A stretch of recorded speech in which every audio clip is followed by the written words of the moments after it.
Now we can discuss about bioplastics. Bioplastics are plastic materials produced from renewable biomass sources such as vegetable fats and oils, corn starch, straw, wood chips, sawdust, recycled food waste, etc.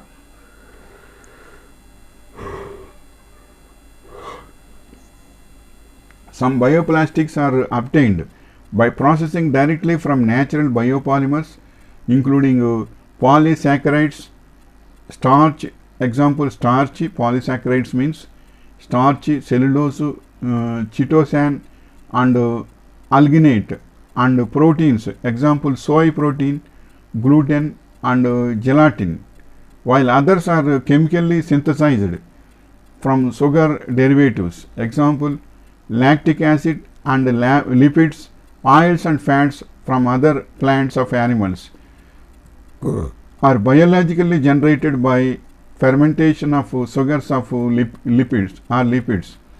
In contrast, common plastics such as fossil fuel plastics, also called petro-based polymers, are derived from petroleum or natural gas.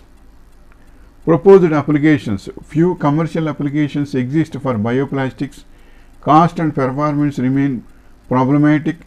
Typical is the example of Italy, where biodegradable plastic bags are compulsory for shoppers since 2011. With the introduction of a specific law beyond structural materials, electroactive bioplastics are being developed that promise to carry electric current. Bioplastics are used for disposable items such as packing, crockery, cutlery, pots, bowls, and straws. Cellulose based plastics or how it will be useful. A packaging blister made from cellulose acetate, a bioplastic.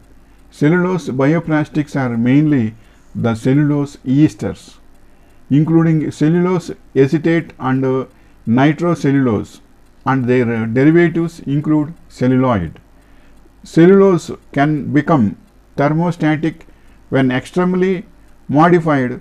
An example of this is cellulose acetate, which is expensive and therefore rarely used for packaging. However, cellulose fibers are added to starches can improve mechanical properties, permeability to gas, and water resistance due to being less hyperphilic than starch. A group of Shanghai University was able to construct a novel green plastic based on cellulose through a method called hot pressing. This is the information relating to bioplastics. Bioplastics are heavily useful instead of plastics, but it is having a very good, it is in ecosystem also. Bioplastics will not give any harm. Plastics will give harm to the earth also, but in case of bioplastics it will never harm to the ecosystem, and in earth also it is automatically diluted very easily, so that there is no danger with bioplastics. That is the information I want to share with you. May God bless you and wishing you all the best.